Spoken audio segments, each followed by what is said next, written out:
District president हमेशा पता है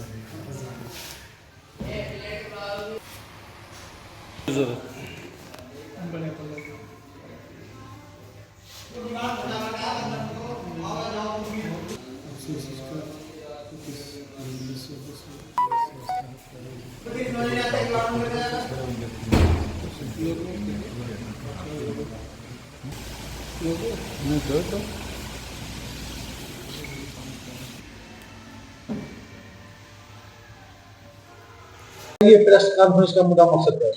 मुद्दा मकसद यही आपको भी पता होगा कि जो हमारे स्टेट प्रेसिडेंट है आम आदमी पार्टी के और जो एमएलए डोडा है उनके खिलाफ पीएसए लगाया गया है। और पीएसए किस चीज को लेके गया है? एक हेल्थ सेंटर को शिफ्ट करने के लिए महराज मलिक साहब ने एक लोकेशन दी थी, तो उस चीज को लेके डीसी साहब जो डीसी डोडा है हरविंदर सिंह जी और महराज मलिक के खिलाफ एक रिफ्ट पैदा हो गया।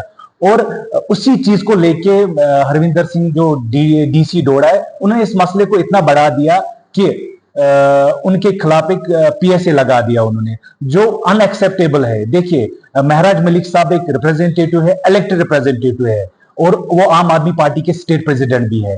तो अगर उन्होंने लोगों की जो डिमांड थी, उन्होंने बोला था कि हम ये जो सेंटर है ये यहाँ पे रखेंगे, उन्होंने कोई लोकेशन दी थी, तो मुझे कहीं ना कहीं लगता है डीसी साहब को कोई हक नहीं बनता था उसको शिफ्ट करने के लिए। तो उसी चीज को लेके जो मसला हो गया, उसी चीज को लेके इतना बढ़ गया कि डीसी साहब ने उनके खिलाफ पीएसए लगा दिया। अगर डीसी साहब एक आईएएस ऑफिसर है तो मुझे कहीं ना कहीं लगता है कि उनको इतना भी इस चीज को बढ़ावा नहीं देना था कि जो एक एमएलए है, जो एक पब्लिक रिप्रेजेंटेटिव है, उनके खिलाफ पीएसए लगाना इट्स अनएक्सेप्टेबल। और कहीं ना कहीं मुझे लगता है इससे जम्मू एंड कश्मीर की आवाम को ठेस पहुंची है और जो यहाँ के इलेक्टेड रिप्रेजेंटेटिव है उनको भी ठेस पहुंची है। देखिए, हम नौजवान हैं, हम भी चाहते हैं सियासत में आना, कल को ये हमारे साथ भी हो सकता है। अगर वो गरीबों की आवाज बनना चाहते हैं, अगर वो डेली वेजर्स की आवाज बनना चाहते हैं, तो उनके खिलाफ मुझे कहीं ना कहीं लगता है ये बहुत गलत हुआ और उनके खिलाफ पीएसए नहीं लगाना चाहिए था उनको। तो अगर महराज मलिक साहब को नहीं छोड़ा जाता है,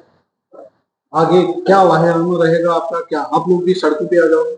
देखिए, जो हमारा हाई कमांड का फैसला होगा वो हम सुनेंगे और उस पर हम पूरी तरह अमल करेंगे। और अगर ऐसा ही रहा, नो डाउट हमें भी फिर सड़कों पे आना पड़ेगा। हम पीसफुल प्रोटेस्ट करेंगे, ऐसी कोई हरकत नहीं करेंगे, लॉ एंड ऑर्डर को हम हाथ में नहीं लेंगे। जो एक पीसफुल प्रोटेस्ट होगा वो हम करेंगे और महराज मलिक साहब के फेवर में हम सड़कों पे आएंगे। जिस तरह से इस वक्त जो बाकी सियासी पार्टियां हैं, चाहे नेशनल कॉन्फ्रेंस की बात करेंगे या पीडीपी या दूसरी जमातों की, तो वो लोग भी इसको कंडेम कर रहे हैं, तो आप क्या कहेंगे? आपने देखा होगा जो सजाद गनी लोन साहब है या वहीद परा साहब है, उन्होंने महराज मलिक साहब के फेवर में ट्वीट किया। कहीं ना कहीं उनको भी लगता है कि एक डेमोक्रेटिक जो है, डेमोक्रेसी जो है ये उस पर हमला है। तो अगर महराज मलिक साहब ने ये इस हेल्थ सेंटर को शिफ्ट करने के लिए बोला था, तो इस चीज को लेके इतना मसला नहीं बनाना था कि उनको पीएसए, उन्होंने कौन सी गलती की थी? अगर वो लोगों की आवाज बनना चाहते, जो लोग चाहते थे, लोगों ने रेजोल्यूशन पास किया था, अगर वो चाहते थे कि वो हेल्थ सेंटर वहां पे शिफ्ट हो, तो उसको लेके इतना मसला